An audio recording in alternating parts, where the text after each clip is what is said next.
നമസ്കാരം.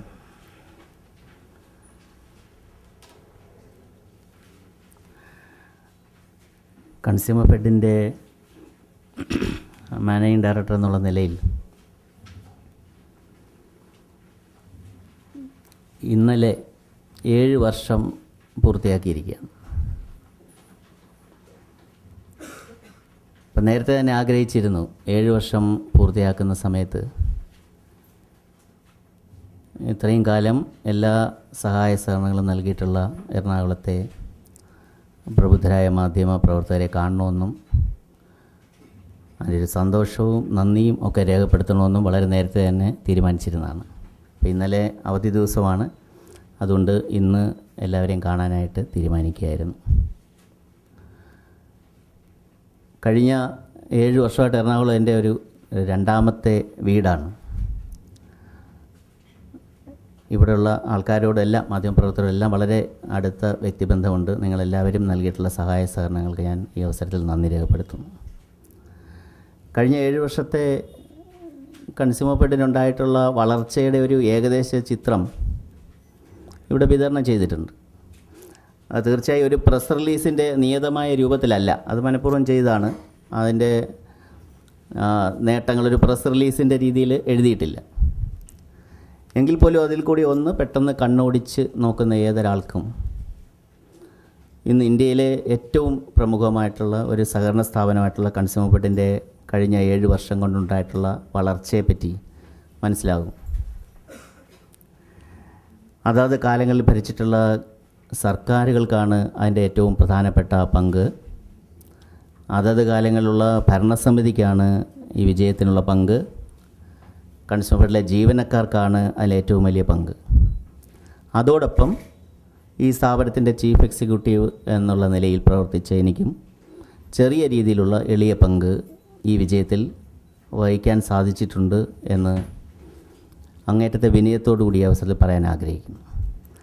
ഞാൻ ചുമതലയെടുക്കുന്ന സമയത്ത് 355 കോടി രൂപ വിറ്റുവരവ് ഉണ്ടായിരുന്ന സ്ഥാപനത്തിന് കഴിഞ്ഞ വർഷം 1700 കോടി രൂപയുടെ വിറ്റുവരവ് ഉണ്ടായി. ഈ വർഷം 2000 കോടി രൂപ എന്നുള്ള മാജിക് ഫിഗർ എത്തിച്ചേരും എന്നാണ് പ്രതീക്ഷിക്കുന്നത്. കൺസ്യൂമർ ഫെഡിൻ്റെ വിവിധ യൂണിറ്റുകളുടെ എണ്ണം തന്നെ 168 എണ്ണത്തിൽ നിന്ന് 1582 മാറ്റാൻ കഴിഞ്ഞു. ത്രിവേണി സൂപ്പർ മാർക്കറ്റുകൾ 65 നിന്ന് 254 മെഡിക്കൽ സ്റ്റോറുകൾ നേരിട്ട് നടത്തുന്നവ 20 നിന്നും 103 കോഫി ഹൗസുകളില്ലായിരുന്നതിൽ 9 എണ്ണം ആരംഭിക്കാൻ സാധിച്ചു. ഒഴുകുന്ന ത്രിവേണി എന്നുള്ള പേരിൽ പ്രശസ്തമായിട്ടുള്ള ലോകത്ത് തന്നെ ആദ്യമായിട്ടുള്ള 7 സൂപ്പർ മാർക്കറ്റുകൾ, അതുപോലെ 142 മൊബൈൽ സൂപ്പർ മാർക്കറ്റുകൾ ഒക്കെ തന്നെ നമുക്ക് ആരംഭിക്കാൻ സാധിച്ചു. ഇനി ഒരു 6000 വിപണന കേന്ദ്രങ്ങൾ കൂടി നടത്തിയാൽ 1,00,000 എന്ന ഫിഗറിലെത്തി നിൽക്കും. കഴിഞ്ഞ 7 വർഷമായിട്ട് നമ്മൾ നടത്തിയിട്ടുള്ള വിലക്കയറ്റ വിരുദ്ധ വിപണന കേന്ദ്രങ്ങൾ, ഇത് മറ്റൊരു സംസ്ഥാനത്തും ഇന്ത്യയിൽ തന്നെയും അപ്പുറത്തും മറ്റൊരിക്കലും നടക്കാത്ത ഒരു കാര്യമാണ്. അതുപോലെ തന്നെ ഗോഡൗണുകളുടെ എണ്ണത്തിലും എല്ലാം തന്നെ വളരെ വലിയ വർധന ഉണ്ടായിരിക്കുന്നു. റീജിയണൽ ഓഫീസുകൾ, സോണൽ ഓഫീസ്, വളരെ വലിയ വിപുലമായിട്ടുള്ള ഒരു വിപണന ശൃംഖല കെട്ടിപ്പടുക്കുന്നതിനും അത് ഞാൻ ഓരോ കണക്കിലേക്കും ഞാൻ പോകുന്നില്ല. ജീവനക്കാരുടെ എണ്ണം തന്നെ നമുക്കറിയാം, ഏകദേശം 5000-ഓളമായിരിക്കും. അതിൻ്റെ അർത്ഥം 5000 കുടുംബങ്ങൾ, അവരെ ആശ്രയിച്ച് കഴിയുന്ന മറ്റ് കുടുംബങ്ങൾ, പരോക്ഷമായിട്ടുള്ള ചുമട്ടുതൊഴിലാളികൾ ഉൾപ്പെടെയുള്ള എത്രയോ തൊഴിലാളി കുടുംബങ്ങൾ, എല്ലാം കൂടി ഒരു 10,000-ഓളം കുടുംബങ്ങളുടെ ഒരു ആശ്രയവും ആവേശവും അത്താണിയുമായി മാറിയിരിക്കുകയാണ് ഇന്ന് കൺസ്യൂമർ ഫെഡ്. അതിൻ്റെ സ്ഥിതിവിവര കണക്കുകളിലേക്കൊന്നും അതിൻ്റെ വിശദാംശങ്ങളിലേക്ക് ഞാൻ പോകുന്നില്ല. ഇത്രയും വലിയ ഒരു വളർച്ചയുടെ പടവ് ചവിട്ടിക്കയറി നിൽക്കുന്ന സമയത്താണ് നമ്മളെല്ലാവരും തന്നെ ഇപ്പോൾ നമ്മുടെ എല്ലാം മനസ്സിലുള്ള കൺസ്യൂമർ ഫെഡിനെ ചുറ്റിപ്പറ്റിയിട്ടുള്ള വിവാദങ്ങളും കഴിഞ്ഞ സെപ്റ്റംബർ 30 ഉണ്ടായിട്ടുള്ള വിജിലൻസിൻ്റെ പരിശോധനയും അതിനെ തുടർന്നുള്ള സംഭവവികാസങ്ങളും ഒക്കെ നമ്മൾ നോക്കിക്കാണേണ്ടത്. എന്നെ സംബന്ധിച്ച് വ്യക്തിപരമായ ഒരു കാര്യം കൂടി പറയാൻ ആഗ്രഹിക്കുന്ന, ഇന്നലെ എൻ്റെ കാലാവധി കഴിഞ്ഞു. അതിന് മുമ്പ് തന്നെ എന്നെ ഇതിൽ നിന്ന് ഒഴിവാക്കണമെന്നും എൻ്റെ സ്ഥിരം ലാവണത്തിലേക്ക് മടങ്ങിപ്പോകാൻ അനുവദിക്കണമെന്ന് അഭ്യർത്ഥിച്ച് കത്ത് നൽകിയിരുന്നു. അതിൻ്റെ പുറത്ത് ഇതേവരെ സർക്കാർ യാതൊരു നടപടിയും എടുക്കാത്ത സാഹചര്യത്തിൽ ഒരച്ചടക്കമുള്ള സർക്കാർ ഉദ്യോഗസ്ഥർ എന്നുള്ളതിൽ സർക്കാരിൻ്റെ ഉത്തരവ് എന്തായാലും അതനുസരിക്കണം. ഉത്തരവ് കിട്ടാത്ത സാഹചര്യത്തിൽ ഞാൻ 15 ദിവസത്തേക്ക്, ഇന്നു മുതൽ 15 ദിവസത്തേക്ക് അവധിയിൽ പ്രവേശിച്ചിരിക്കുകയാണ്. ജനറൽ മാനേജർക്ക് ഇതിൻ്റെ അഡീഷണൽ ചാർജ് നൽകിയിട്ടുണ്ട്. അതാണ് വ്യക്തിപരമായിട്ട് എനിക്ക് അതിന് മുമ്പ് പറയാനുള്ളത്. ഈ വിജിലൻസ് റെയ്ഡിനെ സംബന്ധിച്ചും അതിനെ പറ്റി ബന്ധപ്പെട്ട കാര്യങ്ങളെക്കുറിച്ച് കൂടി വളരെ വിശദമായ നോട്ട് ഞാൻ തന്നിരിക്കുകയാണ്. അതിനെപ്പറ്റി ദീർഘമായിട്ട് സംസാരിച്ച് നിങ്ങളെ ബുദ്ധിമുട്ടിക്കണം എന്ന് ഞാൻ ആഗ്രഹിക്കുന്നില്ല. എറണാകുളത്തെ മാധ്യമപ്രവർത്തകർ ഇതുമായിട്ട് ബന്ധപ്പെട്ട ഒരു വാർത്തകളിലും എന്നെ വ്യക്തിപരമായി പരാമർശിക്കുകയോ വ്യക്തിപരമായി ഇകഴ്ത്തി കാണിക്കുകയോ അപമാനിക്കുകയോ ചെയ്തിട്ടില്ല എന്നെനിക്ക് അഭിമാനത്തോടെ എനിക്ക് ഈ അവസരത്തിൽ എനിക്ക് പറയാനുണ്ട്. ഒരു മൃദു സമീപനമാണ് എന്നോട് സ്വീകരിച്ചിട്ടുള്ളത്. പക്ഷേ ഇന്നത്തെ ഈ വാർത്താ സമ്മേളനത്തിൽ ഞാൻ ഒട്ടും തന്നെ മൃദു സമീപനം പ്രതീക്ഷിക്കുന്നില്ല. യാതൊരു മാർദ്ദവുമില്ലാത്ത ചോദ്യങ്ങൾ ഉണ്ടാകുമെന്ന് എനിക്കറിയാം. ഞാനത് പ്രതീക്ഷിക്കുകയും ചെയ്യുന്നു. അത് നേരിടാൻ തയ്യാറായിട്ടാണ് ഞാൻ വന്നിരിക്കുന്നത്. അത്തരത്തിലുള്ളൊരു ചർച്ച ഈ കേരളീയ പൊതുസമൂഹത്തിൽ ഉണ്ടാകണം എന്ന് ഞാൻ ആഗ്രഹിക്കുന്നു. അല്ലെങ്കിൽ ഇത് വളരെ ഏകപക്ഷീയമായി പോകും. ആരെങ്കിലും എന്തെങ്കിലും മറുപടി പറയുക. ഉദാഹരണത്തിന് ഞാൻ ഈ സ്ഥാപനത്തിൻ്റെ ചീഫ് എക്സിക്യൂട്ടീവാണ് കഴിഞ്ഞ 7 വർഷങ്ങളായിട്ട്. നിരന്തരം പരമ്പരകൾ എഴുതിയിടുന്ന ആൾക്കാർ പോലും ഒരു വാക്ക് പോലും ഈ സെക്കൻഡ് ഒരു ടെലിഫോണിൽ കൂടി പോലും എന്താണ് ഇതിൻ്റെ സത്യസ്ഥിതി, എന്താണ് നിങ്ങൾക്ക് എന്തെങ്കിലും ഒരു വാക്ക് ഇതിനെക്കുറിച്ച് പറയാനുണ്ടോ എന്ന് ചോദിച്ചിട്ടില്ല. എന്തുമാത്രം നിർഭാഗ്യകരമായൊരു സ്ഥിതിവിശേഷമാണ്. സർക്കാർ ഉദ്യോഗസ്ഥരെ സംബന്ധിച്ചുള്ള ഒരുപാട് പരിമിതികളുണ്ട്. അത് ഗവൺമെൻറ്റിൻ്റെ അനുവാദമൊക്കെ വാങ്ങിക്കണം. ഇത്തരത്തിൽ ഒക്കെ സംസാരിക്കാനുള്ള അവസരം കിട്ടണമെങ്കിൽ എല്ലാ കാര്യങ്ങളും പറയാനും നിവൃത്തിയില്ല. അപ്പോൾ ഒരു മിണ്ടാപ്രാണിയായിട്ട് കെട്ടിയിട്ടിട്ട് കൈകാര്യം ചെയ്യുന്നതിന് തുല്യമായിട്ടാണ്. ഒരുപാട് കാര്യങ്ങൾ പറയണമെന്നുണ്ട്, ആരും ഒന്നും ചോദിക്കുന്നില്ല. നമ്മുടെ വെർഷൻ എന്താണ്, നമുക്ക് ഇതുമായിട്ട് ബന്ധപ്പെട്ട ഒരാളെന്ന് മുഖ്യ പങ്ക് വഹിക്കുന്ന ഒരാളെന്നുള്ള ഇയാൾക്ക് എന്താ പറയാനുള്ളത് എന്ന് ഒരാൾ പോലും ചോദിക്കാതെ ഏകപക്ഷീയമായിട്ട് വാർത്തകൾ വരികയാണ്. വിജിലൻസ് റെയ്ഡിന് മുമ്പും നിരവധി വാർത്തകൾ ഇങ്ങനെ വന്നു, അതിനുശേഷവും വന്നുകൊണ്ടിരിക്കുന്നു. വിജിലൻസിൻ്റെ പരിശോധന നടത്താനുള്ള അധികാരമുണ്ട്, അവകാശമുണ്ട്, സ്വാതന്ത്ര്യമുണ്ട്. അതിനകത്ത് ഞങ്ങൾ സ്വാഗതം ചെയ്യുന്നു. അതിനെ പൂർണ്ണ മനസ്സോടുകൂടി സഹകരിക്കും. എൻ്റെ അടുത്തൊന്നും ചോദിച്ചിട്ടില്ല. എൻ്റെ ചോദിച്ചാൽ എനിക്കറിയാവുന്ന എല്ലാ വിവരങ്ങളും ഞാൻ പറഞ്ഞു കൊടുക്കും. എല്ലാ കാര്യങ്ങളും ചെയ്യുന്നു. കാര്യം ഇത്തരത്തിലുള്ള പരിശോധനകൾ ഉണ്ടാകുന്ന ജീവനക്കാർ കൂടുതൽ ജാഗ്രതയോടുകൂടി പെരുമാറുന്നതിനും മനുഷ്യ സഹജമായ തെറ്റുകളൊക്കെ ഉണ്ടെങ്കിൽ അത് തിരുത്തി മുന്നോട്ട് കൊണ്ടുപോകുന്നതിൻ്റെ ഒരു തിരുത്തൽ ശക്തിയായിട്ട് ഇത്തരത്തിലുള്ള പരിശോധനകൾ നല്ലതാണ്. അത് സ്വാഗതം ചെയ്യുന്നു. അതിനകത്ത് പൂർണ്ണമായി സഹകരിക്കും. അതിനകത്ത് യാതൊരു അഭിപ്രായ വ്യത്യാസവുമില്ല. ഞാൻ പറയുന്നത് അതല്ല. അതിൻ്റെ പേരിൽ പ്രചരിപ്പിച്ചുകൊണ്ടിരിക്കുന്ന കാര്യങ്ങൾ, അതിൽ എന്തുമാത്രം സത്യമുണ്ട്. അന്തിമ വിജയം റെജീനയുടേതായിരിക്കത്തില്ല, ഏതെങ്കിലും വ്യക്തിയുടേതായിരിക്കത്തില്ല. പക്ഷേ അന്തിമ വിജയം സത്യത്തിൻ്റേതായിരിക്കും. അപ്പോൾ എന്നെങ്കിലും കാലത്ത് സത്യമെല്ലാം പുറത്തു വന്നാൽ മതിയോ? എന്നെങ്കിലും കാലത്ത് ഈ സത്യമെല്ലാം പുറത്തു വരുമ്പം ഇത്രയും കാലം ഇങ്ങനെ വേട്ടയാടപ്പെട്ട ആൾക്കാരുടെയും അവരുടെ കുടുംബങ്ങളുടെയും അവരുമായി ബന്ധപ്പെട്ടവരുടെയും വേദനയ്ക്ക് എങ്ങനെ പരിഹാരമുണ്ടാകും എന്നുള്ളൊരു ചോദ്യം ഈ സമൂഹത്തിൽ ഉയർന്നു വരും. അതിന് നിങ്ങൾ ദയവായി കൂട്ടു നിൽക്കരുത്. എനിക്ക് സത്യം കണ്ടുപിടിക്കാനായിട്ട് ശ്രമിക്കണം എന്നാണ് എനിക്ക് പറയാനുള്ളത്. ഇപ്പോൾ തന്നെ ഉദാഹരണത്തിന് ഒരു കാര്യം, എന്താണ് ഇതിന് പുറകിൽ പ്രവർത്തിച്ചത്? റെയ്ഡിന് പുറകിലല്ല, പരാതിയുടെ പുറകിൽ എന്താണ് പ്രവർത്തിച്ചത്? പരാതി ഞാൻ കണ്ടിട്ടില്ല.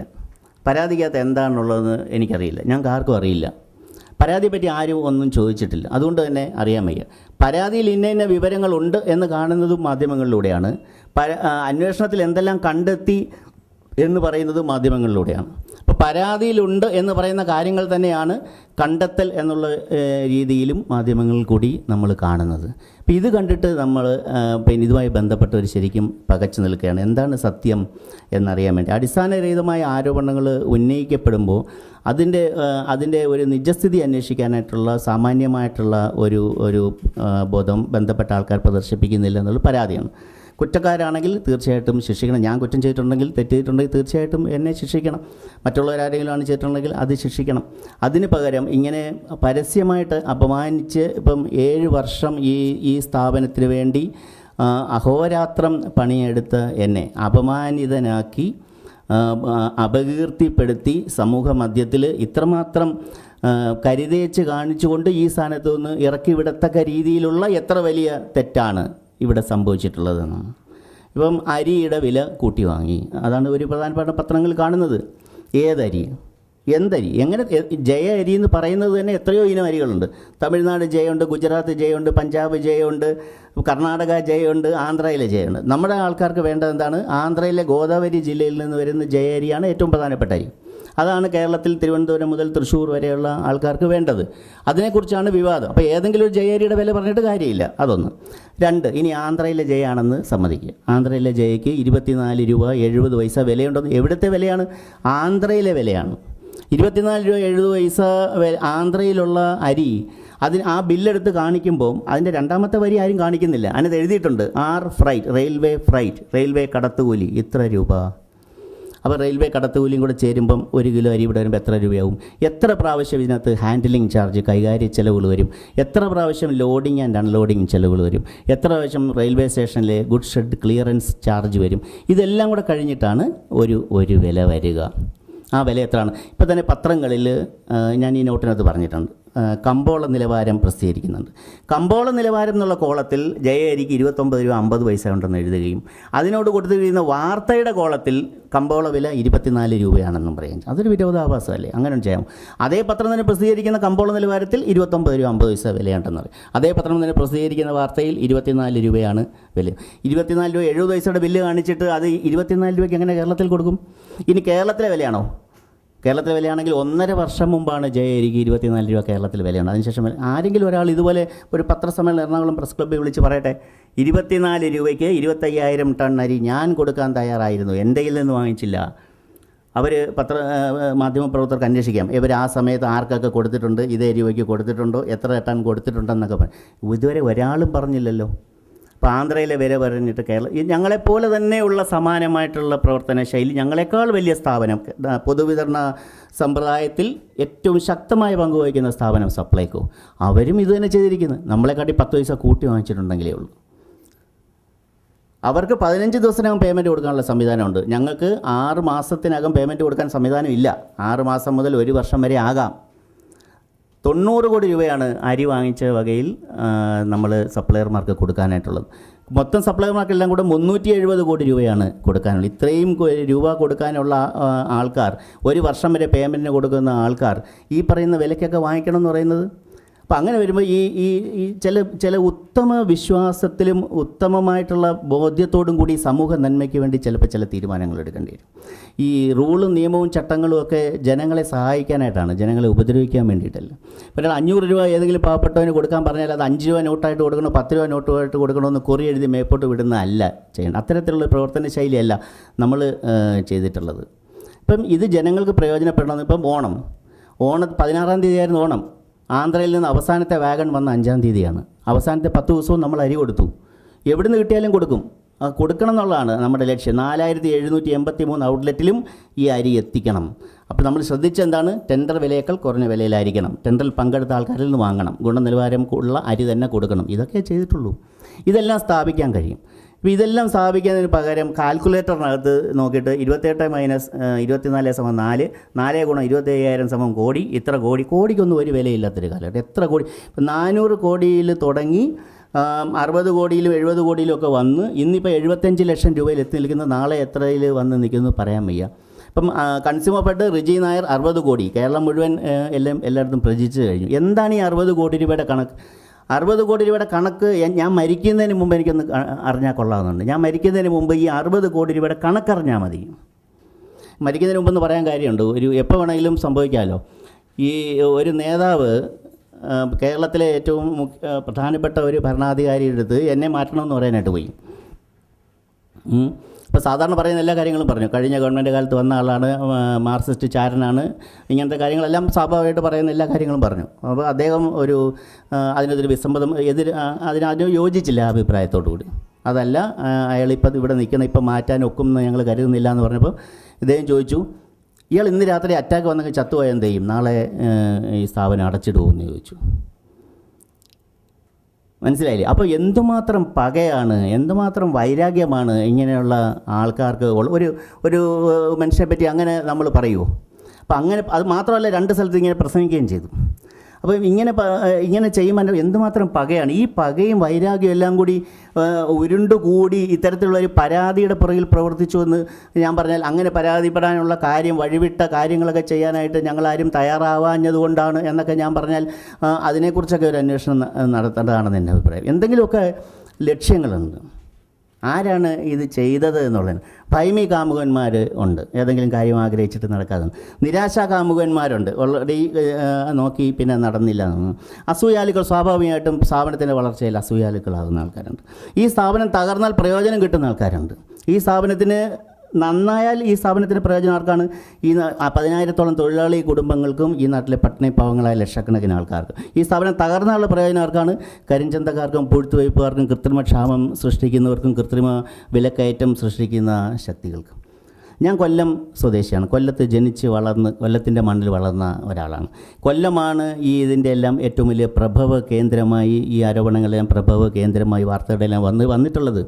കൊല്ലത്തിൻ്റെ പ്രത്യേകത എന്താണെന്നറിയോ? ആന്ധ്രയിൽ നിന്ന് വരുന്ന ജയ അരിയുടെ 95% കൊല്ലം റെയിൽവേ സ്റ്റേഷനിലാണ് എത്തുന്നത്. കൊല്ലം കമ്പോളത്തിലാണ് ഇതിൻ്റെ വിവരണം നടത്തുന്നത്. കൺസ്യൂമർ ഫെഡ് എന്നെല്ലാം സജീവമായി ഇങ്ങനെ കളം നിറഞ്ഞു നിന്ന് ഓണവിപണിയിൽ ആടുന്നുവോ, അന്നെല്ലാം കൊല്ലം കമ്പോളം നിശ്ചലമാണ്. ഒരു ലോഡ് അരി പോലും അവിടെ മൂവ് ചെയ്യുന്നില്ല. അവർക്ക് ഈ കൺസ്യൂമർ ഫെഡിനെ തകർക്കാൻ വേണ്ടി ഇതിൻ്റെ പുറകിൽ പ്രവർത്തിക്കുന്ന ആൾക്കാരെ അപമാനിച്ച് പുറത്ത് ചാടിക്കാൻ വേണ്ടി, കരുതേച്ച് കാണിക്കാൻ വേണ്ടി അവർക്ക് കൊല്ലത്തു നിന്നോ മറ്റു സ്ഥലങ്ങളിൽ നിന്നോ അവർക്ക് ചില കോടാലി കൈകളെ കൂടി ഈ കൺസ്യൂമർ ഫെഡാകുന്ന വൻ വൃക്ഷത്തെ വെട്ടിമുറിക്കാനായിട്ട് ലഭിച്ചു എന്നാണ് ഞങ്ങൾ അനുമാനിക്കുന്നത്. അല്ലാതെ എന്തെങ്കിലും ഒരു വ്യക്തിപരമായ ആരോപണം ഈ കൺസ്യൂമർ ഫെഡിൻ്റെ MD-യെക്കുറിച്ച് ശത്രുക്കൾ പോലും ഇതേവരെ ഉന്നയിച്ചു. ശത്രുക്കൾക്ക് യാതൊരു പഞ്ഞവുമില്ല, പക്ഷേ ശത്രുക്കൾ പോലും വ്യക്തിപരമായ ഒരു ആരോപണം ഉന്നയിച്ചില്ല.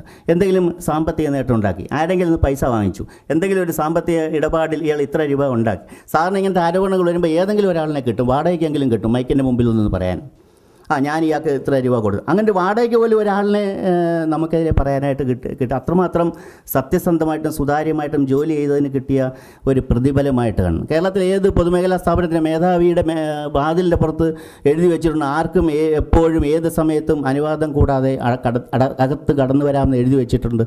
ഞാൻ എഴുതി വെച്ചിട്ടുണ്ട്. അതനുസരിച്ച് അത്രമാത്രം സുതാര്യമായിട്ട് നടക്കുന്ന ഒരു ഓഫീസിൽ ഞാൻ രഹസ്യ കമ്പ്യൂട്ടർ വെച്ചു, രഹസ്യ അക്കൗണ്ട് സൂക്ഷിച്ചു എന്നൊക്കെയാണ് പ്രചരണം. ഓൺലൈൻ കമ്പ്യൂട്ടറൈസ് സിസ്റ്റം നടപ്പിലാക്കിയിരിക്കുന്ന ഒരു ഓഫീസ്. ആ ഓഫീസിൽ തന്നെ 300ഓളം കമ്പ്യൂട്ടറുകളുണ്ട്. ഈ കമ്പ്യൂട്ടറുകളെല്ലാം പരസ്പരം ഓൺലൈൻ നെറ്റ്വർക്കിലൂടെ ബന്ധിക്കപ്പെട്ടിരിക്കുന്നു. കേരളത്തിൽ എവിടെ ഏത് സൂപ്പർ മാർക്കറ്റിൽ ഒരു ബില്ലടിച്ചാലും ആ ബില്ല് ഹെഡ് ഓഫീസിൽ അറിയാം. ജപ്പാനിലെ ദേശീയ ടെലിവിഷൻ ഇവിടെ ഇതറിഞ്ഞിട്ട് ഇൻ്റർവ്യൂവിന് വന്നു. കുട്ടനാട്ടിലെ ഒഴുകുന്ന ത്രിവേണിയിൽ അടിക്കുന്ന അവർ അവിടെ നിന്നുകൊണ്ട് കുട്ടനാട്ടിലെ ഒഴുകുന്ന ത്രിവേണിയിൽ ഒരു ബില്ലടിച്ചിട്ട് അവരുടെ പ്രതിനിധി ഹെഡ് ഓഫീസിൽ വന്ന് നോക്കി, അത് തത്സമയം ഇവിടെ വരുന്നുണ്ടോ നോക്കി. അത്രമാത്രം സുതാര്യമായിട്ട് നമ്മൾ നടത്തിക്കൊണ്ടിരുന്ന സ്ഥാപനത്തിൽ ഒരു സ്ഥാപന മേധാവി രഹസ്യ അക്കൗണ്ട് വെച്ചു, രഹസ്യ കമ്പ്യൂട്ടർ വെച്ചു. ഞാൻ പറഞ്ഞു, ഇത് അന്വേഷിക്കണം, മാധ്യമപ്രവർത്തകർ വന്ന് നോക്കണം, ചാർട്ടേഡ് അക്കൗണ്ടന്റുമാർ വന്ന് നോക്കണം, IT വിദഗ്ധന്മാർ വന്ന് നോക്കണം. സോഷ്യൽ മീഡിയയിൽ കൂടി അഭ്യർത്ഥിച്ചു, ആരെങ്കിലും വരാമോ, ഞങ്ങൾ കാണിച്ചു തരാം. ഇന്നിപ്പോൾ ഇവിടെ വെച്ചും പറയുന്നു, ആരെങ്കിലുമൊക്കെ വന്ന് കണ്ടിട്ട് ഇതിൻ്റെ സത്യസ്ഥിതി പുറത്തു കൊണ്ടു. അല്ലാതെ ഇപ്പോൾ എൻ്റെ മക്കൾ റോഡിൽ കൂടി ഇറങ്ങി നടക്കുമ്പം രഹസ്യ കമ്പ്യൂട്ടറും രഹസ്യ അക്കൗണ്ടും 60 കോടി എന്ന് പറഞ്ഞിട്ട് അവർ തലകുനിച്ച് നടക്കേണ്ട ആവശ്യം അവർക്ക് എന്താണ്? സ്വന്തം കുടുംബത്തെ പോലും നോക്കാതെ 7 വർഷം അച്ഛൻ ജോലി ചെയ്തതിൻ്റെ പ്രതിഫലമായിട്ട് എൻ്റെ മക്കൾക്ക് അതാണോ കിട്ടേണ്ടത്? അപ്പോൾ ഇങ്ങനെ ഇത് എണ്ണി ഏത് ആരോപണം പറഞ്ഞു. സ്റ്റോക്ക് ഡാമേജ് സ്റ്റോക്ക് ഉണ്ടായി. ഞാനൊരു പലചരക്ക് കട നടത്തും, ഞാനൊരു കൊച്ചു പലചരക്ക് കട നടത്തും. എനിക്കൊരു ദിവസം 500-1000 രൂപയുടെ കച്ചവടമേ ഉള്ളൂ. എൻ്റെ കടയിൽ 6 മാസം കഴിഞ്ഞ് നോക്കുന്നുണ്ടെങ്കിൽ കുറച്ച് വേസ്റ്റേജ് കാണും, കുറച്ച് ഡാമേജായ സാധനം കാണും. ഇത് തന്ന ആളിന് തിരിച്ചു കൊടുത്താൽ അയാൾ പറയും, എൻ്റെ പൈസ അതങ്ങ് കട്ട് ചെയ്ത് തരാം, ഈ പഴയ സാധനം എല്ലാം കൂടെ ഞാൻ കൊണ്ടുപോയിട്ട് എന്ത് ചെയ്യാനാണെന്ന് ചോദിക്കും, ഇല്ലേ? അപ്പോൾ ഈ സാധനം എന്ത് ചെയ്യും? ഒന്നുകിൽ കുഴിച്ചിടും, അല്ലെങ്കിൽ കത്തിച്ച് കളയും. കൺസ്യൂമർ ഫെഡിൽ വ്യക്തമായ സംവിധാനമുണ്ട്. ഓരോ 6 മാസം കൂടുന്തോറും ഇത് സ്റ്റാറ്റ്യൂട്ടറി സ്റ്റോക്ക് വെരിഫിക്കേഷൻ സഹകരണ വകുപ്പ് ഉദ്യോഗസ്ഥരുടെയും കൺസ്യൂമർ ഫെഡിൻ്റെ ഡയറക്ടർമാരുടെയും സാന്നിധ്യത്തിൽ നടത്തി സ്റ്റോക്ക് എടുത്ത് തിട്ടപ്പെടുത്തി, കൂടുതലുണ്ടെങ്കിൽ അത് കൺസ്യൂമർ ഫെഡിന് വരവെക്കും, കുറവുണ്ടെങ്കിൽ അതിൻ്റെ ചുമതലയുള്ള ഉദ്യോഗസ്ഥരിൽ നിന്ന് ഈടാക്കും. വനിതാ ജീവനക്കാരുൾപ്പെടെയുള്ളവരെ അറസ്റ്റ് ചെയ്ത് ഓണക്കാലത്ത് ജയിലിലിട്ട പാരമ്പര്യം കൺസ്യൂമർ ഫെഡിന് നമ്മുടെ ഈ കാലഘട്ടത്തിൽ ഉണ്ടായിട്ടുണ്ട്. ഇതിനകത്ത് ക്രമക്കേട് കാണിച്ചിട്ടുള്ളവരെ അത്തരത്തിലുള്ള സ്റ്റോക്ക് വെരിഫിക്കേഷൻ നടന്ന സമയത്താണ് ഇത്തരത്തിലുള്ള ഒരു ഇൻസ്പെക്ഷൻ നടന്നിട്ടുള്ളത്. അതൊക്കെ നിയമം. അതിന് MD-ക്ക് നേരിട്ട് പങ്കില്ല. ധാർമ്മിക ഉത്തരവാദിത്വം ഉണ്ടോ എന്ന് ചോദിച്ചാൽ എല്ലാത്തിനും ധാർമ്മിക ഉത്തരവാദിത്വമുണ്ട്. വിദേശ മദ്യഷോപ്പ്, നീതി മെഡിക്കൽ സ്റ്റോറുകൾ, ത്രിവേണി സൂപ്പർ മാർക്കറ്റുകൾ തുടങ്ങി 5000-ലധികം ലൈസൻസ് റെജി നായർ എന്ന് പറയുന്ന മനുഷ്യൻ്റെ പേരിലുണ്ട്. ഈ 5000-ലധികം ലൈസൻസിൽ എവിടെ ആരെന്ത് കാണിച്ചാലും ഉത്തരവാദിത്വം ഉണ്ടോ എന്ന് ചോദിച്ചാൽ ഉത്തരവാദിത്വമുണ്ട്. 1000-ലധികം ബാങ്ക് അക്കൗണ്ടുകൾ MD-യുടെ പേരിലുണ്ട്. ഉത്തരവാദിത്വം ഉണ്ടോ എന്ന് ചോദിച്ചാൽ ഉത്തരവാദിത്വമുണ്ട്. എൻ്റെ ജീവനക്കാരാരെങ്കിലും ഒരു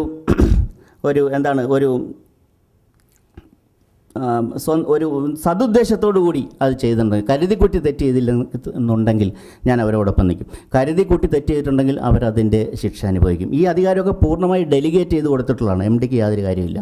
അപ്പം നേരിട്ട് ഒരാരോപണം പോലും ഉന്നയിക്കാനില്ലാത്ത ഒരു വ്യക്തിയുടെ പേരിൽ ഈ രാജ്യം കണ്ടിട്ടുള്ള, ഈ സംസ്ഥാനം കണ്ടിട്ടുള്ള ഏറ്റവും വലിയൊരു അഴിമതിക്കാരനെന്ന് പറഞ്ഞ് ചിത്രീകരിച്ചിട്ട് ഇത്രമാത്രം സമൂഹ മധ്യത്തിൽ കരുതേച്ച് കാണിച്ച് പുറത്ത് വിടാനായിട്ടുള്ള ഒരു ഒരു ഒരു വലിയൊരു ഗൂഢാലോചന നടന്നു. എൻ്റെ കരിയറിൽ എനിക്കൊരു ഉയർച്ച ഉണ്ടാകാൻ പോകുന്ന ഒരു സന്ദർഭത്തിൽ അത് അവിഹിതമായിട്ടോ പിൻവാതിലിൽ കൂടിയൊന്നുമല്ല, നിയമപരമായിട്ടും മെറിറ്റിൻ്റെയും പെർഫോമൻസിൻ്റെ അടിസ്ഥാനത്തിൽ ഒരു ഉയർച്ച ഉണ്ടാകാൻ പോകുന്ന ഘട്ടത്തിൽ എന്നെ അതിൽ നിന്ന് ഒഴിവാക്കണമെന്നുണ്ടെങ്കിൽ എന്നെ ഏതെങ്കിലും ഒരു കേസിൽ കുരുക്കേണ്ട അനിവാര്യത ഇതേ സമയത്ത് തന്നെ ഉണ്ടായിരുന്നു എന്നുള്ളത് അതും ഇതിനോടൊപ്പം ചേർത്ത് കൂട്ടി വായിക്കേണ്ടതുണ്ട്. അപ്പോൾ ഈ എവിടെയെങ്കിലും ഒരു സ്ഥലത്ത് കുറച്ച് ഡാമേജ് കണ്ടു, അല്ലെങ്കിൽ അതിനൊക്കെ ഒരു ഡയറക്ടർ ബോർഡിൻ്റെ തീരുമാനപ്രകാരം ഡയറക്ടർ ബോർഡ് അംഗങ്ങളുടെ സാന്നിധ്യത്തിലാണ് നിയമം അനുസരിച്ച് മാത്രമേ ഇത് ചെയ്തിട്ടുള്ളൂ. ഓഡിറ്റ് ഇല്ലെന്നാണ് ആരോപണം. ഈ കഴിഞ്ഞ മാർച്ച് 31 ഓഡിറ്റ് പൂർത്തിയാക്കി. ഓഡിറ്റ് സർട്ടിഫിക്കറ്റ് സഹകരണ വകുപ്പിൻ്റെ ഓഡിറ്റ് ഡയറക്ടർ തന്നിരിക്കുകയാണ്. അപ്പോൾ പിന്നെ ഓഡിറ്റ് ഇല്ല, 10 വർഷമായി ഓഡിറ്റ് ഇല്ല, ഒരാളങ്ങ് എഴുതുകയാണ്. 10 വർഷത്തെ ഓഡിറ്റ് പൂർത്തിയാക്കി. ഇപ്പം കൺകറൻറ്റ് ഓഡിറ്റിംഗ് ആണ്. ഇന്ന് നടക്കുന്ന കാര്യങ്ങൾ ഇന്ന് തന്നെ ഓഡിറ്റ് ചെയ്യാനായിട്ടുള്ള സംവിധാനമുണ്ട്. അപ്പം ഇത്തരത്തിലുള്ള കാര്യങ്ങളെക്കുറിച്ച് ഒരു ചർച്ച ഈ സമൂഹത്തിൽ ഉയർന്നു വരണം. ഒരു മൗനം പാലിച്ച് ഞാനൊന്നും മിണ്ടുന്നില്ല, ഞാനൊന്നും പറയുന്നില്ല, എന്തോ വന്നോട്ടെ, ആ ഒരു നിലപാടായിരുന്നു. ആ നിലപാടും നല്ലതാണ്. ഇപ്പോൾ ഏത് നിലപാടാണ് നല്ലതെന്നൊക്കെ പിന്നെ കുറേ കാലമേ തെളിയിക്കത്തുള്ളൂ. കാലത്തിന് ഉണക്കാൻ കഴിയാത്ത മുറിവുകളില്ല. ഇപ്പോൾ ഉണ്ടായിട്ടുള്ള മുറിവും കാലം ഉണക്കും. അപ്പോൾ അതുകൊണ്ട് എന്നെ സംബന്ധിച്ച് പ്രതീക്ഷ തരുന്നൊരു വസ്തുത, ആയിരക്കണക്കിന് തൊഴിലാളികളുടെ കുടുംബങ്ങൾ, അഭ്യുദയകാംക്ഷികൾ, അങ്ങനെയുള്ള ആൾക്കാരൊക്കെ പ്രാർത്ഥിക്കുകയാണ്. അത് വലിയൊരു പ്രാർത്ഥിക്കുന്നു. അവരുടെയൊക്കെ സ്നേഹം, അവരുടെയൊക്കെ പ്രാർത്ഥന എന്നോടൊപ്പം ഉണ്ട് എന്നുള്ള തിരിച്ചറിവ് കൂടുതൽ ധാർമ്മികമായിട്ടുള്ള ശക്തിയോടുകൂടി മുന്നോട്ട് പോകാനായിട്ടുള്ള പ്രേരണ നൽകുകയാണ്. ഈ നോട്ടിനകത്ത് വളരെ വിശദമായിട്ട് കാര്യങ്ങൾ പറഞ്ഞിട്ടുള്ളത് കൊണ്ട് ഞാൻ മറ്റൊന്നും തന്നെ പറയുന്നില്ല. ഞാൻ ചോദ്യങ്ങൾ നേരിടാൻ തയ്യാറാണ്.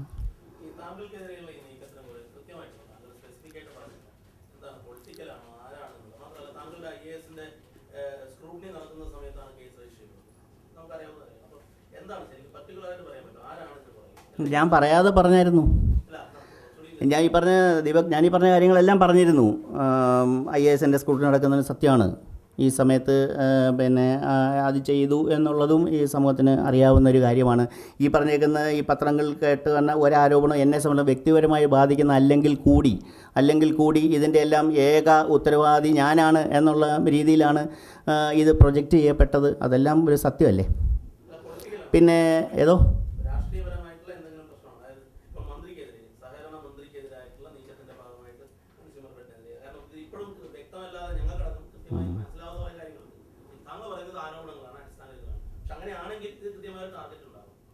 എനിക്ക് ചോദിച്ചാൽ മനസ്സിലായി.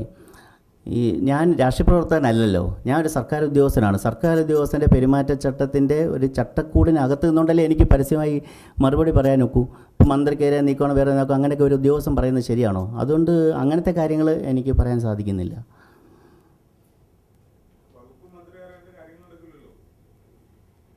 എന്തോ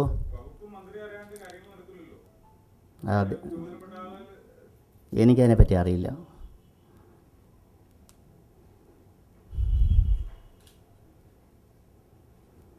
ഏതായാലും ഒരു കാര്യത്തിൽ ഒരു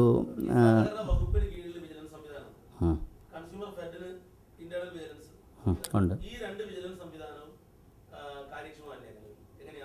വളരെ കാര്യക്ഷമമായിട്ട് പ്രവർത്തിക്കുന്നുണ്ട്. ഇപ്പം സഹകരണ കൺസ്യൂമർ ഫെഡിൻ്റെ കീഴിൽ ഒരു വിജിലൻസ് വിഭാഗം തന്നെയുണ്ട്. അത് കൊല്ലം കേന്ദ്രമാക്കിയിട്ടാണ് അതിൻ്റെ ചീഫിൻ്റെ ഓഫീസ്. എല്ലാ ജില്ലകളിലും പ്രത്യേക വിജിലൻസ് ടീമുണ്ട്. ഇപ്പോൾ നമ്മൾ ഈ തൊട്ട് മുമ്പ് ഓണം നടത്തിയ സമയത്ത് എല്ലാ സംഘങ്ങളും നടത്തിയ സൊസൈറ്റികളിലൊക്കെ പോയി ക്രമക്കേടുകളൊക്കെ ഉണ്ടോ എല്ലാം പരിശോധിച്ചിരുന്നു. കൃത്യമായിട്ടുള്ള നടപടികൾ കൺസ്യൂമർ ഫെഡിൻ്റെ ഭാഗത്തു നിന്നും ഇത്തരത്തിലുള്ള റിപ്പോർട്ട് വാങ്ങിച്ചിട്ട് നടത്തുന്നുണ്ട്. സഹകരണ വകുപ്പിന് വിജിലൻസ് വിങ് ഉണ്ട്. അവരും പല കാര്യങ്ങളും ഉണ്ട്. എനിക്ക് അത്ര വലുതായിട്ട് ഫീൽ ചെയ്യാത്തതിൻ്റെ കാര്യം, കഴിഞ്ഞ 7 വർഷമായിട്ട് ഞാനിവിടെ ഇരിക്കുന്നു.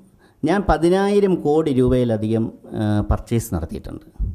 ഒരു തുണ്ട് കടലാസിൽ കുത്തിക്കുറിച്ചൊരു പരാതി പോലും എന്നെ സംബന്ധിച്ച് വന്നിട്ടില്ല. അപ്പോൾ പിന്നെ എനിക്കൊരു അന്വേഷണവും വന്നിട്ടില്ല. ഒരു തുണ്ട് കടലാസിൽ ഇയാൾ 10,000 കോടി രൂപയുടെ സാധനം വാങ്ങിച്ചു, ഇയാൾ ഇത്ര രൂപ ഉണ്ടാക്കി, അല്ലെങ്കിൽ വേറെ എന്തെങ്കിലും ക്രമക്കേട് കാണിച്ചു എന്ന് പറഞ്ഞ് ഒരു തുണ്ട് കടലാസിൽ അതുകൊണ്ടാണല്ലോ ഞാൻ ധൈര്യമായിട്ട് ഇന്ന് രാവിലെ സന്തോഷകരമായിട്ട് നമ്മൾ 7 വർഷം പൂർത്തീകരിച്ച് പത്രസമ്മേളനം നടത്തായിരുന്ന ആളല്ലേ. അപ്പം 7 വർഷം പൂർത്തിയാക്കാൻ 7 ദിവസം ബാക്കിയുള്ളപ്പോൾ ഞാനിവിടുത്തെ ഏറ്റവും വലിയ അഴിമതിക്കാരനാണെന്നുള്ള പ്രതിച്ഛായ ഉണ്ടാക്കിയിട്ട് ഉണ്ടാകുന്നത് വളരെ ഞെട്ടിപ്പിക്കുന്ന ഒരു സംഭവമായിപ്പോയി. ആ ഒരു വികാരമാണ് ഞാൻ നിങ്ങളുമായിട്ട് പങ്കുവെക്കുന്നത്. ഇപ്പം സഹകരണ വകുപ്പിൻ്റെ വിജിലൻസ് വിങ് വളരെ സജീവമായി പ്രവർത്തിക്കുന്നുണ്ടോ എന്ന് ഞാൻ അറിയണമെങ്കിൽ എനിക്കതിന് എന്തെങ്കിലും അന്വേഷണത്തിന് അവർ വരണം. ഇതുവരെ അങ്ങനെ സാഹചര്യം ഉണ്ടായിട്ടില്ല. അങ്ങനെ സാഹചര്യമേ ഉണ്ടായിട്ടില്ല. അല്ലേ കൊള്ളാം, സ്ഥിരമായിട്ട് പരാതിയും സ്ഥിരമായിട്ട് കേസും സ്ഥിരമായിട്ട് അന്വേഷണവും ഒക്കെയുള്ള ഈ രാജ്യത്തെ അറിയപ്പെടുന്ന ഒരു കുഴപ്പക്കാരനാണ് ഇയാൾ. അയാൾ അതിൻ്റെ പുറത്ത് കൂനിന്മേൽ കുരുവെന്ന പോലെ അടുത്തൊരെണ്ണം കൂടെ വന്നു എന്ന് പറഞ്ഞിരുന്നെങ്കിൽ മനസ്സിലായേനെ.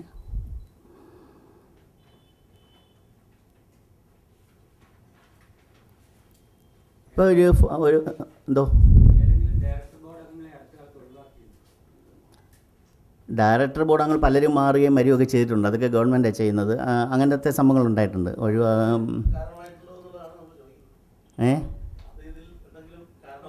ഇപ്പോൾ ഒരു സാധ്യതയും നമുക്ക് ഒഴിവാക്കാൻ ഒക്കുന്നില്ല.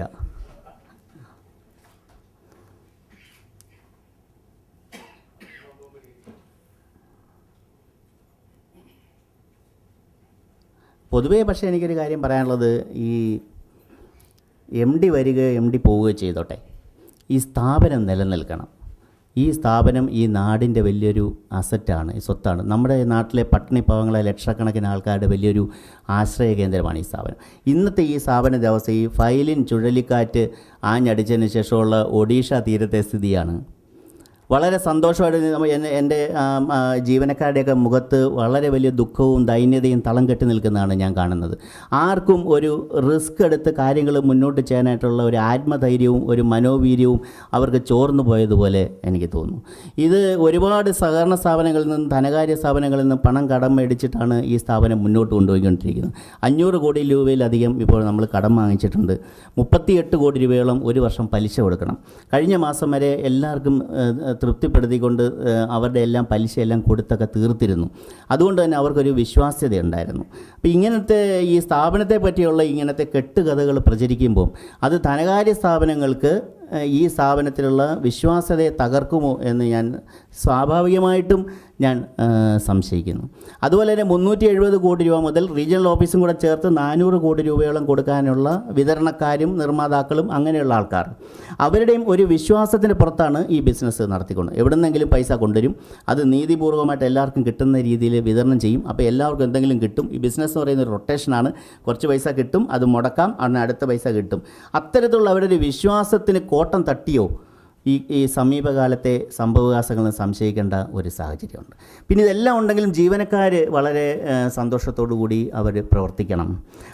അവരുടെ ഒരു മനോവീര്യം തകർന്നു പോയിട്ടുണ്ടോ എന്നുള്ള സംശയം. അപ്പം ഇതെല്ലാം ഈ സ്ഥാപനത്തെ തകർക്കും. അപ്പം പ്രധാനപ്പെട്ട ചർച്ച നിലനിൽക്കേണ്ടത് എം ഡി തുടരണോ എം ഡി പോകണോ എന്നുള്ളതല്ല.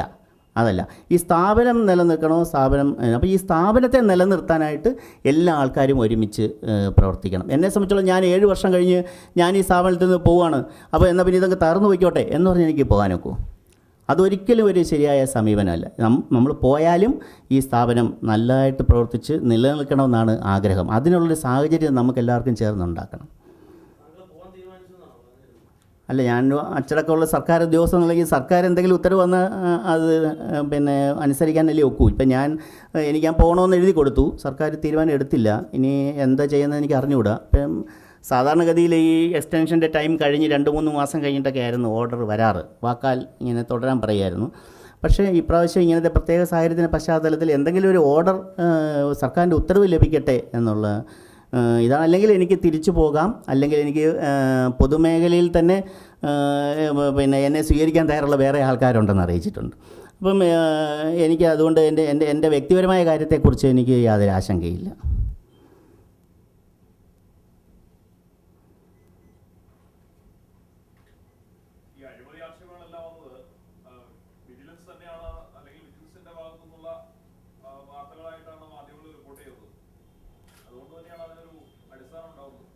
അല്ലേ, മനസ്സിലായി. പക്ഷേ അത് നമുക്ക് അറിഞ്ഞൂടല്ലോ. നമ്മുടെ അടുത്ത് ഇതുവരെ ഒന്നും പറഞ്ഞിട്ടില്ല. ഇപ്പോൾ നമ്മുടെ അടുത്ത് പരാതി എന്താണെന്ന് പറഞ്ഞിട്ടില്ല. പരാതിയിൽ എന്തൊക്കെയാണ് ഉള്ളതെന്ന് നമുക്ക് അറിഞ്ഞുകൂടാ. കണ്ടെത്തൽ എന്താണെന്ന് അറിഞ്ഞുകൂടാ. അതിനകത്ത് പിന്നെ നമ്മുടെ അഭിപ്രായം ആരും ആരാഞ്ഞിട്ടില്ല. അപ്പോൾ ഇതിൻ്റെ ഈ പറയുന്ന വാർത്തകളുടെ ആധികാരികത ഉള്ളതാണ്, ആധികാരികത ഉണ്ട് എന്നാരും സർട്ടിഫൈ ചെയ്തിട്ടില്ല.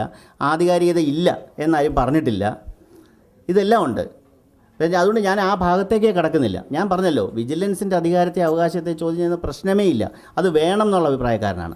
പക്ഷേ അതിൻ്റെ പേരിൽ വരുന്ന വാർത്തകൾ നമ്മൾ പിന്നെ വരുമ്പോൾ അതിൻ്റെ ആധികാരികതയെക്കുറിച്ച് ജനങ്ങൾക്ക് സംശയം ഉണ്ടെന്നുള്ളൊരു സത്യമല്ലേ? അത് ശരിയാണോ ഇങ്ങനെയൊക്കെ അങ്ങനെ ഉണ്ടെന്നുണ്ടെങ്കിൽ അതുകൊണ്ടാണ് ഇത്രയും വലിയ സ്ഥാപനം ഇത്രയും വലിയൊരു സംശയത്തിൻ്റെ നിഴലിൽ ഈ സ്ഥാപനം അതിൻ്റെ ചീഫ് എക്സിക്യൂട്ടീവ് ഒക്കെ നിൽക്കേണ്ടി വരുന്നത്. ഇനി സപ്പോസ് കുറേ നാൾ കഴിഞ്ഞ് നമ്മുടെ നാട്ടിലുണ്ടായിട്ടുള്ള ഇതിനു മുമ്പുള്ള പല കേസുകളുടെയും അനുഭവം നമുക്ക് നോക്കാം. കുറേ വർഷം കഴിഞ്ഞ് പറയുന്നു ഇതിനകത്തൊന്നും ഒരു കാര്യമില്ലായിരുന്നു, ഇങ്ങനെയൊന്നും സംഭവിച്ചിട്ടില്ല എന്ന് പറയുകയാണെങ്കിൽ ഇതുമായിട്ട് ബന്ധപ്പെട്ടുണ്ടായിട്ടുള്ള മാനസികമായിട്ടുള്ള ഒരു മെൻ്റൽ ആഗണി, മാനസികമായിട്ടുള്ള ബുദ്ധിമുട്ടും അവരുടെ കുടുംബങ്ങൾക്കും അവർക്ക് വേണ്ടപ്പെട്ടവർക്കൊക്കെ ഉണ്ടായിട്ടുള്ള ബുദ്ധിമുട്ട്, ഇപ്പം എന്നെ സംബന്ധിച്ചുള്ള എൻ്റെ പ്രൊഫഷനിൽ എനിക്കുണ്ടായിട്ടുള്ള നഷ്ടം, എൻ്റെ കരിയറിൽ എനിക്കുണ്ടായിട്ടുള്ള നഷ്ടമൊക്കെ എൻ്റെ പിന്നെ 2-3 വർഷം കഴിയുമ്പോൾ റിട്ടയർ ചെയ്യും, പിന്നെ എനിക്ക് മറ്റൊരു അവസരം എനിക്ക് കിട്ടാനില്ല. അപ്പോൾ ഇതൊക്കെ ഭാവിയിൽ പിന്നെ ഇത് തിരിച്ചായിരുന്നു എന്ന് പറയുകയാണെങ്കിൽ ആര് തിരിച്ചു തരും? അതുപോലെ വ്യക്തിപരമായിട്ട് എനിക്കൊരു ആരോപണം ഇല്ലതാനും. ഞാൻ പണം സമ്പാദിച്ചതായിട്ടോ ഞാൻ പണം ഉണ്ടാക്കിയതായിട്ടോ ഞാൻ ആരെങ്കിലും പണം വാങ്ങിച്ചതായിട്ടോ മറ്റേതെങ്കിലും വാങ്ങിച്ചായിട്ടോ ഇല്ല. അന്വേഷണാത്മക പത്രപ്രവർത്തനത്തിൻ്റെ ഭാഗമായിട്ട് ചിന്തിക്കണം. 10,000 കോടി രൂപയുടെ പർച്ചേസ് നടത്തിയ ഒരാളാണ് അയാൾ. എവിടെല്ലാം എന്തെല്ലാം സ്ഥലം വാങ്ങിച്ചിട്ടുണ്ട്, എവിടെല്ലാം കെട്ടിടം വാങ്ങിച്ചിട്ടുണ്ട്, എവിടെല്ലാം കമ്പനികളിൽ ഷെയർ എടുത്തിട്ടുണ്ട്, ഈ പണമെല്ലാം എവിടെ കൊണ്ട് മുക്കി വെച്ചിരിക്കുന്നു എന്നൊക്കെ ആൾക്കാരൊന്ന് അന്വേഷിക്കണമെന്നാണ് ഞാൻ പറയുന്നത്. അതെല്ലാം നോക്കിയിട്ട് വേണം തീരുമാനിക്കും. 7 വർഷം ജോലി ചെയ്ത് ഇത്രയും വലിയ ഇത് ചെയ്തതിന് ശേഷം ഒരു തുണ്ട് കടലാസിലെ പരാതി പോലും ഇല്ലാത്ത ഒരാൾ 7 ദിവസം സർവീസ് തീരാൻ ബാക്കി നിൽക്കുന്ന സമയത്ത് 60 കോടിയുടെ ആരോപണമായിട്ട് തലകുനിച്ചിറങ്ങി പോകേണ്ട ഒരാളാണോ? അതാണ് ചോദ്യം.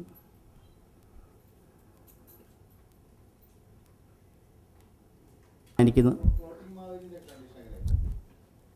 ഈ ഫ്ലോട്ടതൊന്നും ലോകം മുഴുവൻ ഫ്ലോട്ടിംഗ് ത്രിവേണിയുണ്ട്, നിങ്ങൾ 2 എണ്ണം വാങ്ങിച്ചില്ല. അങ്ങനല്ല. ഞാൻ കുത്തിയിരുന്ന് ആലോചിച്ചാൽ ഇതെങ്ങനെ ഈ ബാക്ക് വാട്ടേഴ്സിൻ്റെ കരകളിൽ താമസിക്കുന്ന വാട്ടർ ലോക്ക്ഡ് ഏരിയയിലുള്ള പാവങ്ങൾക്ക് എങ്ങനെ ഈ സഹായം എത്തിക്കാനൊക്കും എന്ന് ആലോചിച്ചാൽ ഞാൻ എന്തെല്ലാം ചെയ്തെന്നറിയാം. ഞാൻ പോയി 2-3 വള്ളം കൂട്ടിക്കെട്ടി, വള്ളത്തിൻ്റെ ആൾക്കാരെ പോയി കണ്ട് 2-3 വള്ളം കൂട്ടിക്കെട്ടി, കയറുകൊണ്ട് കെട്ടി, പലക നിരത്തി, അതിനകത്ത് പഴയ കാലത്ത് ബലൂണും കരിവളയൊക്കെ കൊണ്ടു കൊടുക്കുന്ന സിനിമയിൽ കണ്ടിട്ടുണ്ട്. അതുപോലെ ചെയ്യാനൊക്കെ ഒന്ന് ആലോചിച്ചു. അപ്പോൾ പറഞ്ഞാൽ അതിന് പിന്നെ ഷട്ടർ വെക്കണമെന്ന് പറഞ്ഞു. ഒരു വർക്ക്ഷോപ്പുകാരനെ പോയി കണ്ടിട്ട് അതിൻ്റെ ഇത് ചെയ്യിച്ചു. ഇതെല്ലാം ചെയ്തപ്പോഴത്തെ അതിൻ്റെ സ്റ്റെബിലിറ്റി ശരിയാവത്തില്ല എന്ന് പറഞ്ഞു. പിന്നെ ഒരു സ്ഥലത്ത് ഈ ഫ്ലോട്ടിംഗ് ലക്ഷറി കോട്ടേജ് ഒരു റിസോർട്ടിലുണ്ടെന്ന് പറഞ്ഞിട്ട് അവിടെ പോയി കണ്ടു. അപ്പം അതിൻ്റെ നിർമ്മാതാവിനെ കണ്ടുപിടിച്ച് ചോദിച്ചപ്പം അദ്ദേഹം പറഞ്ഞു ഇത് കിടക്കത്തേ ഉള്ളൂ, മൂവ് ചെയ്യത്തില്ല എന്ന്. അപ്പോൾ ഞാൻ ചോദിച്ചു എന്തുകൊണ്ടൊരു സ്റ്റിയറിംഗ് ഒരു യമഹ എഞ്ചിനൊക്കെ വെച്ചിട്ട് ഇത് മുമ്പോട്ട് കൊണ്ടുപോയിക്കൂടാ? അത് ആദ്യം അദ്ദേഹം നിഷേധിച്ചു. പിന്നെ പറഞ്ഞു ഞാൻ ജർമ്മനിയിലെ മറ്റ് വിദേശ രാജ്യങ്ങളിൽ കൂടെ പോകുന്നുണ്ട്, എന്തെങ്കിലും ടെക്നോളജി ഉണ്ടോ എന്ന് നോക്കിയിട്ട് വരാമെന്ന് പറഞ്ഞു. അങ്ങനെ പോയിട്ട് ഈ ലാമിനേറ്റഡ് ഫെറോസിമെൻ്റ് എന്ന് പറയുന്ന ഒരു ടെക്നോളജിയും കൊണ്ടുവന്നു. അന്നത്തെ സഹകരണ വകുപ്പ് ശ്രീ ജി സുധാകരൻ്റെ അടുത്ത് ഈ ആശയം പറഞ്ഞപ്പോൾ അദ്ദേഹം വളരെയധികം പ്രോത്സാഹിപ്പിച്ചു. കൊച്ചി ശാസ്ത്ര സാങ്കേതിക സർവകലാശാല പ്രൊഫസർമാരെ നിർദ്ദേശിച്ചിട്ടുള്ള ഈ രംഗത്തെ അംഗീകൃത എംപാനൽഡ് ഏജൻസിയെ കൊണ്ട് ഇത് സർട്ടിഫൈ ചെയ്തതിൻ്റെ രൂപകൽപ്പന, ഇത് കൊള്ളാം, ഇത് ചെയ്യാം. അങ്ങനെ ചെയ്തു ഇത് വലിയ വമ്പിച്ച വിജയമായി കുട്ടനാട്ടിൽ. 2.5 വർഷത്തിന് ശേഷമാണ് ഒരു ദിവസം മെയിൻ്റനൻസിന് വേണ്ടി പോലും നിർത്തേണ്ടി വന്നത്. അപ്പോൾ അങ്ങനെ വന്നപ്പോഴാണ് അതിനുശേഷം BBC വന്നു, വാൾ സ്ട്രീറ്റ് ജേർണൽ വന്നു, നേരത്തെ പറഞ്ഞ ജപ്പാൻ്റെ NKH ടെലിവിഷൻ വന്നു, ഇന്ത്യയിലെ പ്രമുഖ ബിസിനസ് പ്രസിദ്ധീകരണങ്ങളെല്ലാം ഇതിനെക്കുറിച്ച് ലേഖനം. This is unique and only one of its kind in the world എന്നൊരു സർട്ടിഫൈ ചെയ്തിട്ടുണ്ട്. നമ്മുടെ ഇൻ്റർനെറ്റിൽ പോയാൽ അറിയാം. ഇപ്പോൾ എന്താ പറയുന്നത്, ഇത് ടെൻഡർ ചെയ്തു, എന്നിട്ട് ഇത് ടെൻഡറും ചെയ്തു. ഒരാളിൻ്റെ കണ്ടുപിടുത്തം, ഡിസൈൻ, അയാൾക്ക് പേറ്റൻ്റ് ഉണ്ട്, എന്നിട്ടും ടെൻഡർ ചെയ്തു, പത്രത്തിൽ ടെൻഡർ ചെയ്തു. ആരെങ്കിലും വരുന്നെങ്കിൽ വരട്ടെ എന്ന് വിചാരിച്ച്. എന്നിട്ടാണ് ഈ സാധനം ചെയ്തത്. ഇതെന്ത് ചെയ്തു? മദ്യപാനിയായ ഒരു ഡ്രൈവർ ചവറയിൽ ഏതോ ഒരു മരക്കുറ്റിയിൽ ഇതുകൊണ്ടൊന്ന് ഇടിച്ചു. ചെറിയ കേടുപാട് പറ്റി. 3 ദിവസം കൊണ്ട് ആ കേടുപാട് അറ്റകുറ്റപ്പണി തീർത്തി പുറത്തു വിട്ടു. പിറ്റേ ദിവസം വാർത്തയാണ്, നിർമ്മാണത്തിൽ വൈകല്യം, ചെയ്തത് MDയുടെ ബന്ധു. ഇത് ചെയ്തേ. അപ്പം ഞാൻ ജാതി മതവും സമുദായവും ആളിനെയൊന്നും പറയാൻ ആഗ്രഹിക്കാത്തതുകൊണ്ട്, അല്ലെങ്കിൽ ആർക്കും വേണമെങ്കിലും അന്വേഷിക്കുക എങ്ങനെ ഏത് വകയിൽ. ഞാൻ പറയും ഇഹലോകത്തിൽ ബന്ധമില്ല, ഇനി പരലോകത്തിൽ ബന്ധമുണ്ടോ എന്ന് എനിക്ക് അറിഞ്ഞുകൂടാ. അപ്പോൾ ഇത്രയും ഒരു ഇന്നൊവേഷൻ നടത്തി ഈ ലോകത്തിൻ്റെ ശ്രദ്ധയിൽ തന്നെ കൊണ്ടുവന്ന ഒരാളോട് ഈ രീതിയിലുള്ളൊരു സമീപനം. എൻ്റെ സഹോദരൻ രാവിലെ മോർണിംഗ് വാക്ക് നടക്കാൻ പോയപ്പം ഒരാൾ തടഞ്ഞു നിർത്തിയിട്ട് ചോദിച്ചു, നിങ്ങൾക്കിപ്പോൾ ബോട്ട് പണിയും തുടങ്ങിയോ എന്ന് ചോദിച്ചു. അപ്പം ഈ തരത്തിലുള്ള നാണക്കേടുകൾ, അപമാനങ്ങൾ എനിക്ക് ഉണ്ടാക്കി വെച്ചാൽ ആര് സമാധാനം പറഞ്ഞു?